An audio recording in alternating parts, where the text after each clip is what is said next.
Hey guys, welcome back. Got another axe making video for you today. This time we'll be joining this hunk of metal and this piece of wood in holy matrimony. This is a 32-inch single bit hickory from House Handle. We'll get into more than that in a little bit. We got a rockaway pattern that's in great shape. Putting this one together for a friend who picked this out. I'm going to give it to him as a gift. Trying to get it to him before fall rolls around, and he's actually got a bunch of dead trees on his place that he said we could get a piece of if we're nice. So just gonna try to run through some things that I didn't show in the last video, but this is a single bit handle from House, which fits any of those heads that are, above 3 pounds, which this one is. But this one's a little big for that eye. It's not just going to go in there as easily as the last video we made with the Ace Hardware handle, where it just slid right in there and we're off to the races. Going to be a little more work. So I'll show you how to do that. I've already done a good bit of sanding and gotten this head down there a pretty good ways. But if you'll remember from the last video, the importance of us getting a nice tight fit on the bottom part of this here. That's the first step you have to get right to get this hung right. It will fail if this isn't have plenty of friction filling out the bottom of the eye here with this material of the handle at the very bottom. I'm going to always spend an extra amount of time getting that right. So I'm going to go very slowly, bit by bit, making sure that I'm not going to take off too much and this thing shoot down here too far. And I've bottomed out at the shoulder here, and I have gaps down in at the bottom of the eye with the wood. That's the last thing I want. I'm looking really good right now, and if I just take it slow, I'm already looking great. But I need this head to come down all the way down to here, so I want to go slowly but surely, not take off too much. So again, I can see by putting it on and off where my friction is. So this is the places. These are the places I'm going to stick to on my sander. I'm not going to touch any of this that's not has any surface area on the head already. So these are my indicators. There's gaps right here, right now. And you're looking at the head, but right here is where it's having. So I'm going to take that off so it all meets right here. Once again, I know my head is going to be seated down here somewhere. So by the time I get down here, I'm going to be really careful not to take off too much material.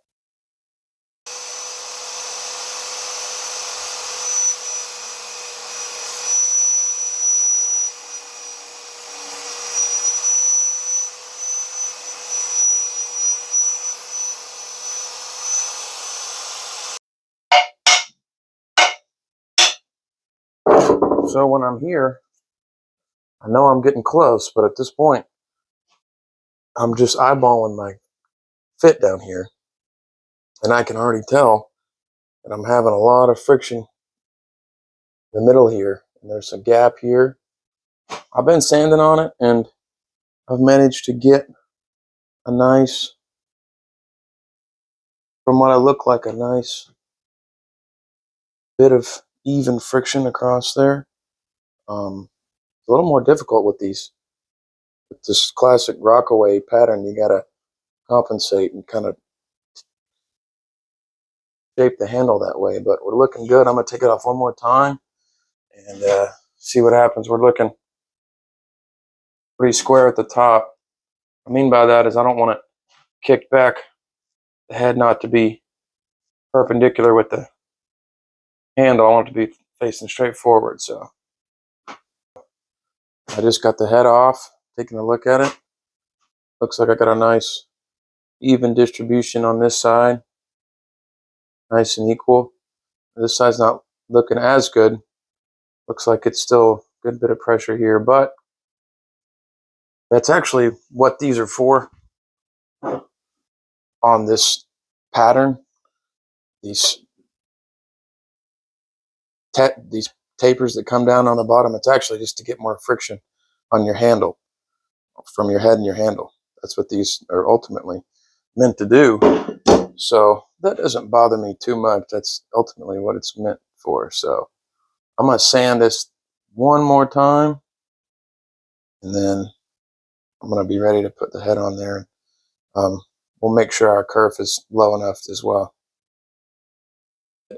Honestly, this whole time I thought this was a unmarked head. Look what I just found. That may be hard to see, but that's old plum. I can recognize that mark. It's hard to see in the camera, but it is old plum for sure. That's awesome.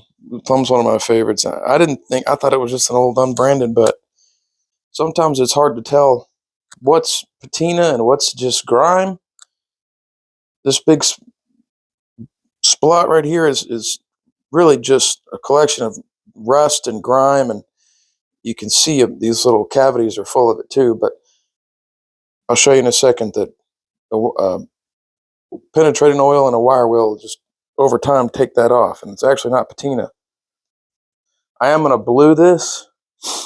I wasn't going to, but since it's cleaned up so nice and is a plum and it's from my good buddy, I'm going to go ahead and blue it. So I'll finish cleaning this up and then we'll get to that. You can see a lot of those spots are cleaned up. This one's gone. And that's just from,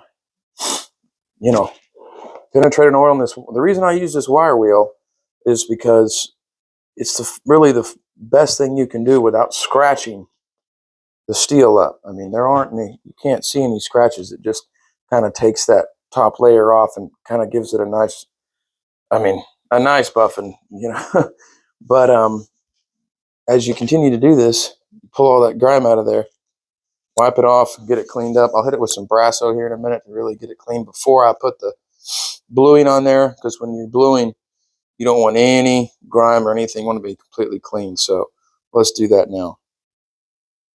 All right, I got the head all cleaned up and hit it with some soap and water.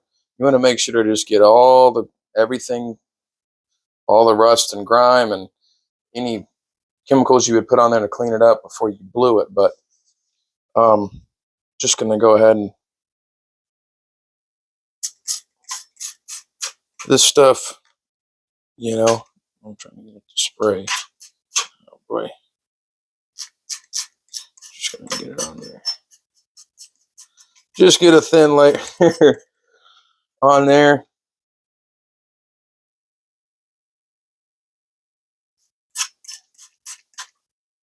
See it darken up already. Go ahead and flip it over. I'm going to try to do it rather quickly, but I'll why this. I'm going to do a couple of coats on this just to make sure it's nice and dark. And then we'll buff it.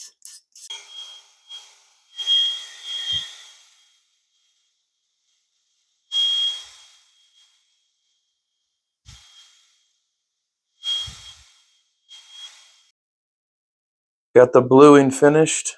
Turned out the nice gunmetal, which is what I was hoping for. That was perma blue I put on there, which works pretty good. I've got some other ones, but once you get it on there, you can repeat the process a couple times. Just hit it with soap and water, and then keep bluing it, and then hit it with I have a nice brass wire wheel I used to just soften it up a little bit.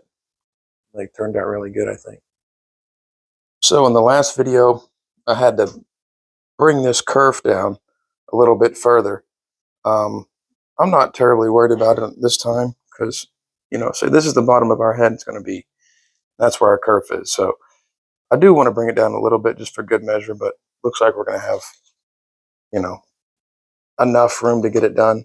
Just to be sure, I'm going to take a handsaw and make that just a little bit longer. So I am going to put this walnut wedge in there, and going to have to do some It's not going to be as easy as the last video with the double bit.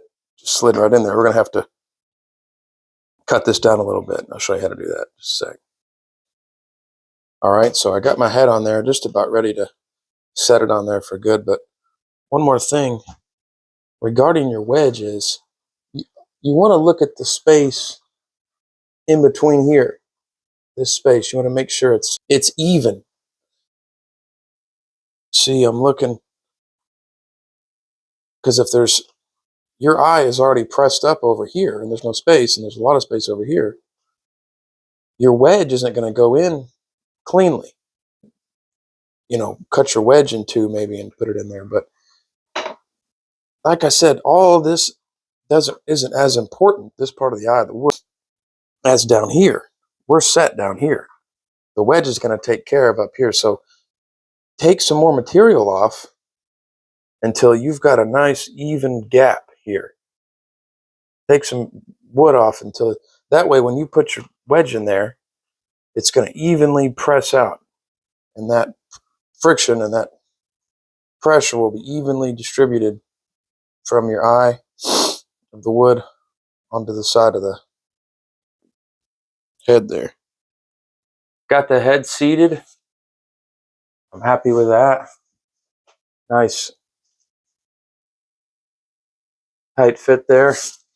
And it's not, I sunk it into a piece of wood a couple times outside, and it's not even moving without the wedge in there. So we'll go ahead and I'll show you how to fit the wedge in there.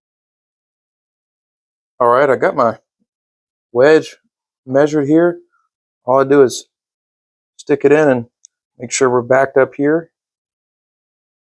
And then I'll put a mark where it's lengths out, but there's one more step to this, and show you how to cut it right.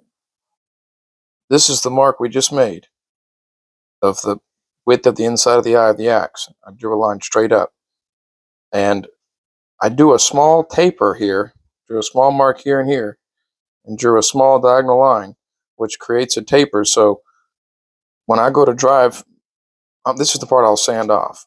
I'm going to use this. When I go to drive this in, by the time I get here on my wedge, I'll be creating friction between the inside of the eye. So it'll be easier to understand. Let me get it cut and I'll show you again.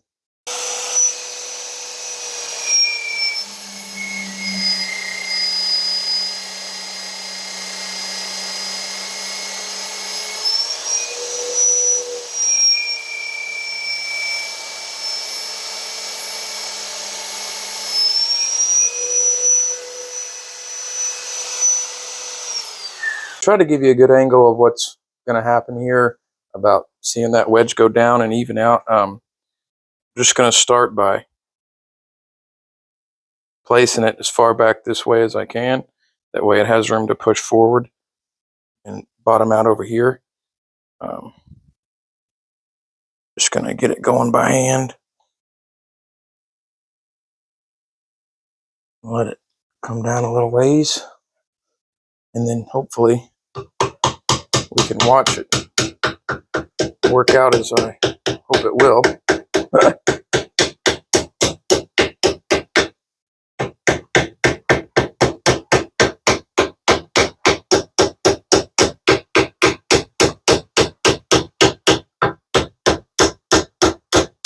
See, now we've starting to get there, starting to bottom out, and that's good because I'm seeing not that much space here anymore, and not as much on this side either. So we're really starting to like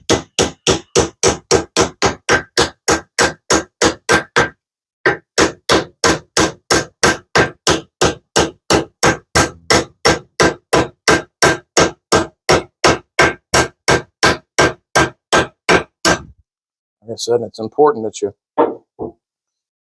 don't make it too wide because you want to go down far enough and get that good pressure this way before you bottom out on the side. So if we start to scrape a little wood over here, that's fine.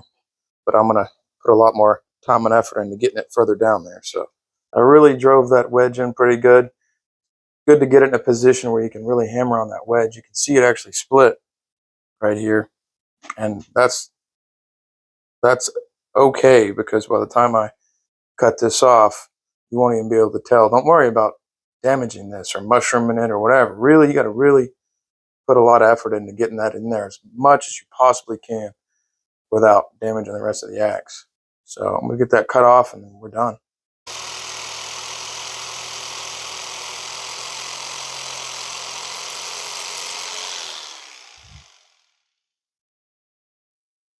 Got it nice and sanded off. Looks like a good tight fit there. And she's done. Blued head turned out great, I think. I think we got a good, nice hang. And that's it. So thank you guys so much for watching. If you saw anything that you have any ideas about, please let us know in the comments. And let me get this to my friend, and we'll see you soon.